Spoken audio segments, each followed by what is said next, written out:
Assalamualaikum warahmatullahi wabarakatuh.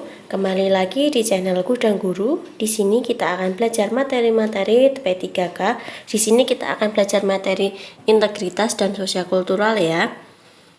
Jangan lupa like, komen, dan subscribe channelnya Gudang Guru biar kita bisa belajar bersama dan terus bersemangat untuk berbagi. Semoga kita nanti sukses ketika menghadapi tes P3K. Langsung saja nomor 1. Bagi saya, bekerja adalah A. Beribadah, C. Mencari uang untuk nafkah, C. Tugas, atau D. Kewajiban, atau E. Kebutuhan. Di sini kita menggunakan logika ya. Bekerja itu untuk mencari uang dan nafkah. Mencari uang untuk nafkah, teman-teman. Kalau beribadah boleh, tapi kita berpikir secara logis karena kita bekerja itu untuk mencari nafkah. Nomor 2. Titik-titik merupakan tantangan sekaligus peluang bagi masyarakat Indonesia adalah pengertian dari di sini kata kuncinya adalah peluang bagi masyarakat Indonesia. Nah, di Indonesia ini apa saja? A. Kerusakan sosial. Ini kurang tepat ya teman-teman. B. Kebudayaan bisa jadi. C. Nilai-nilai budaya bisa jadi. Atau D. Keberagaman budaya.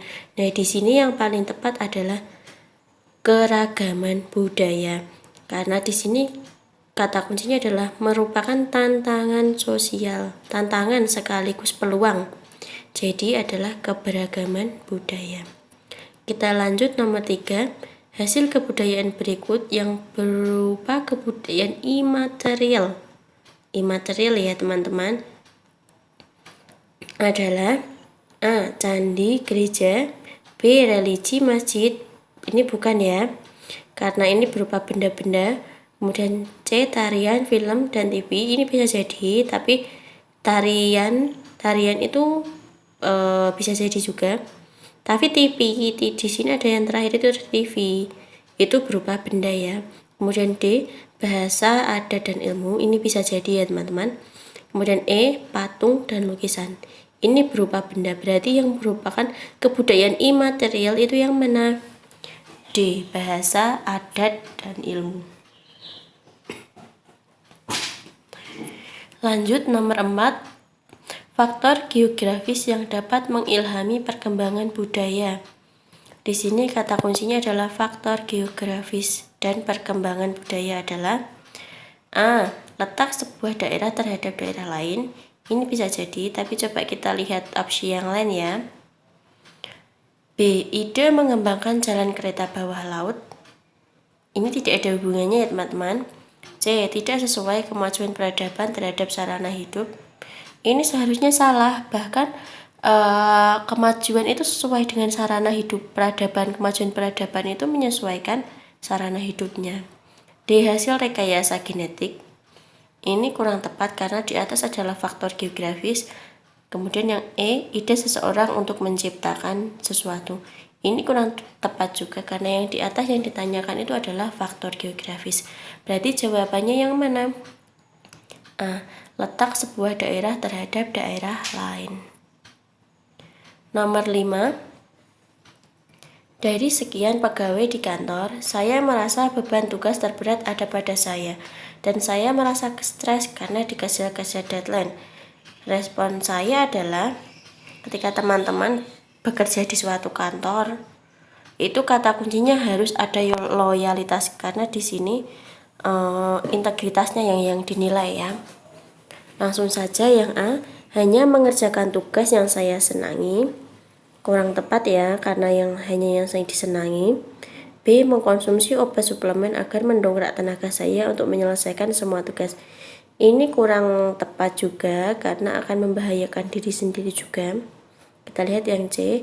Mengerjakan semua tugas dengan senang hati dan berusaha memenuhi target deadline. Ini bisa jadi ya teman-teman. Kemudian yang D. Mengerjakan semua tugas dengan baik meskipun sangat terbebani. Ini bisa jadi juga karena yang dilihat loyalitas kita ya. Atau E. Mengerjakan semua tugas setengah-setengah saja. Yang penting sudah dianggap bertanggung jawab. Ini sudah pasti salah ya teman-teman nomor 5. Karena di situ mengerjakan tugasnya setengah-setengah. Berarti jawabannya yang mana? mengerjakan semua tugas dengan baik. Jadi kita mengerjakan itu sebaik mungkin, tidak hanya dengan senang hati. Kalau dengan senang hati tetapi tidak berusaha dengan baik, sama saja. Berarti jawabannya yang mana? Mengerjakan semua tugas dengan baik meskipun terbebani, karena itu sudah merupakan tanggung jawab kita. Lanjut, nomor 6. Pada akhir dari hari kerja normal, Anda mempunyai suatu pekerjaan yang tidak habis-habisnya dan harus selesai tepat waktu. Apa yang Anda lakukan? Menyelesaikan pekerjaan tetapi meminta uang lembur? Ini bisa jadi ya teman-teman. B. Menyelesaikan pekerjaan dengan harapan memperoleh uang lembur. C. Perlu pulang ke rumah dan menyelesaikan pekerjaan di hari berikutnya. Ini kurang tepat ya yang C ya. D. Menanyakan pimpinan apakah ada uang lemburnya. Atau E. Menyelesaikan pekerjaan tetapi meminta uang lembur. Yang A dan C itu sama ya, menyelesaikan pekerjaan tetapi meminta uang lembur. Jawabannya A ya dan E ya. Nomor 7. Yang termasuk dampak negatif dari keberagaman budaya, kecuali. Yang berarti yang bukan dampak negatifnya, yang dampak positif di sini yang kita lihat ya. A. Menimbulkan konflik antar elit dan golongan politik. Ini tidak tepat ya, karena itu negatif. Menimbulkan krisis ekonomi dan moneter, tidak tepat karena itu negatif. Menimbulkan konflik antara yang kaya dan miskin, kurang tepat karena itu negatif. D. Sebagai alat bersatunya masyarakat walaupun berbeda agama. Ini bisa jadi, tapi coba kita lihat opsi yang terakhir. Menimbulkan konflik antar suku bangsa. Ini tidak tepat karena negatif. Atau kalau cara cepatnya kita lihat yang positif, yang paling berbeda sendiri yang mana? Karena di sini ada kata kuncinya kecuali. Itu berarti yang D. Nomor 8.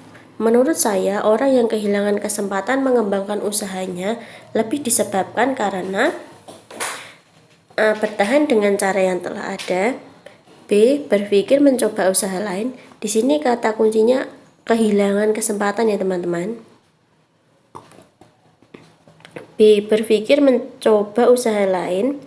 C. Mundur begitu melihat resikonya. Ini bisa jadi. D. Menunggu bantuan pihak lain. Atau E. Menunda ketika melihat resikonya. Di sini kata kuncinya kehilangan kesempatan. Berarti belum berusaha ya, baru kesempatannya yang hilang.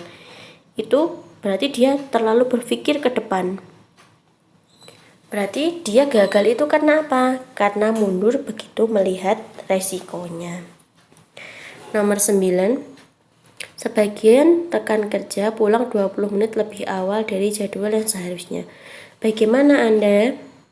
Nah, sikap Anda berarti yang mana?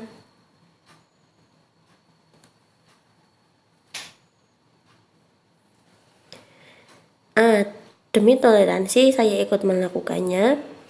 B. Karena banyak yang melakukannya, mungkin hal itu tidaklah mengapa. C. Saya tidak melakukannya agar dinilai sebagai staf yang rajin oleh atasan. Ini kurang tepat ya. D. Saya tetap mengikuti aturan yang berlaku sehingga tetap pulang sesuai jadwal.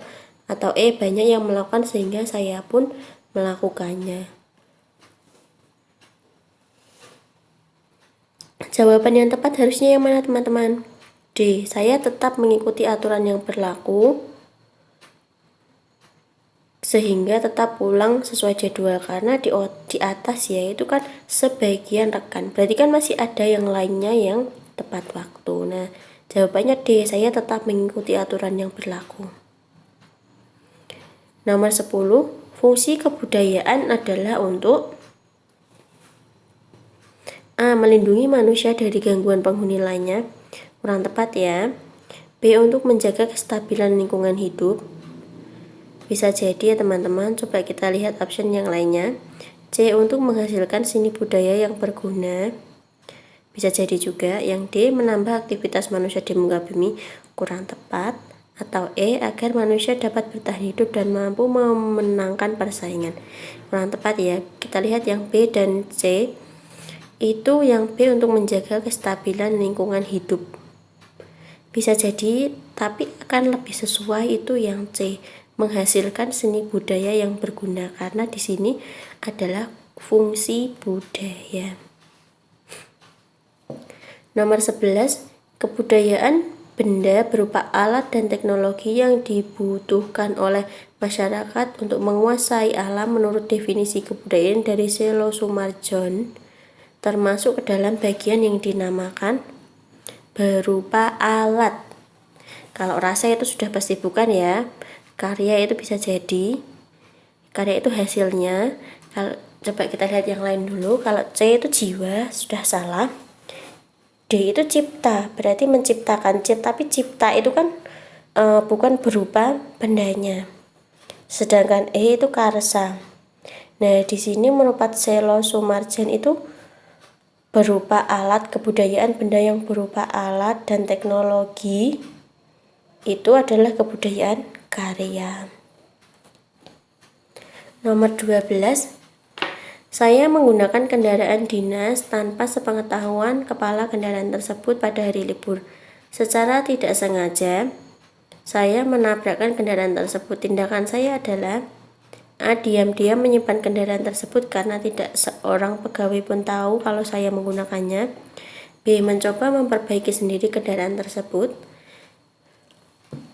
C. Melaporkan kejadian tersebut kepada pimpinan dan siap menerima hukuman atau petunjuk dari pimpinan. D. Membawa kendaraan tersebut ke bengkel, melaporkan kejadian tersebut kepada pimpinan dan menyerahkan segala putusan pada pimpinan. Atau E. Membawanya ke bengkel dengan biaya pribadi dan mengembalikannya dengan diam-diam. Jawabannya yang paling tepat adalah yang C ya teman-teman. Yang B, maaf, yang B. Memperbaikinya sendiri karena ketika kita menggunakannya kan tadi pada hari libur.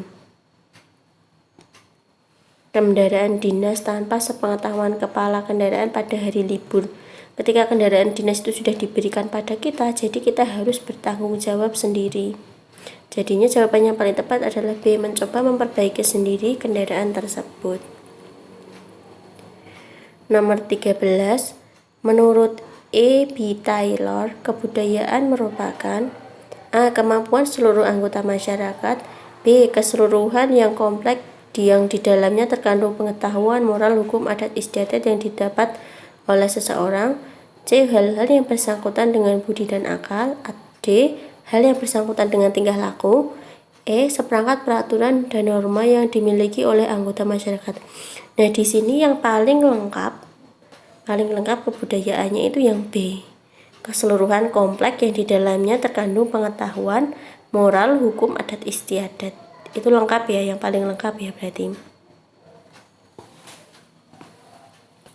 Nomor 14, setiap hari Anda selalu datang paling pagi di kantor.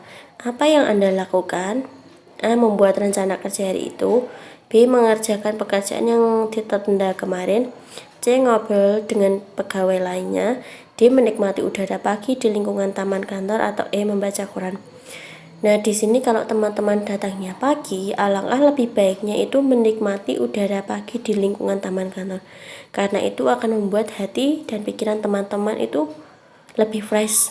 Karena membuat rencana kerja hari kerja itu harusnya sudah dilakukan di malam hari atau hari-hari sebelumnya.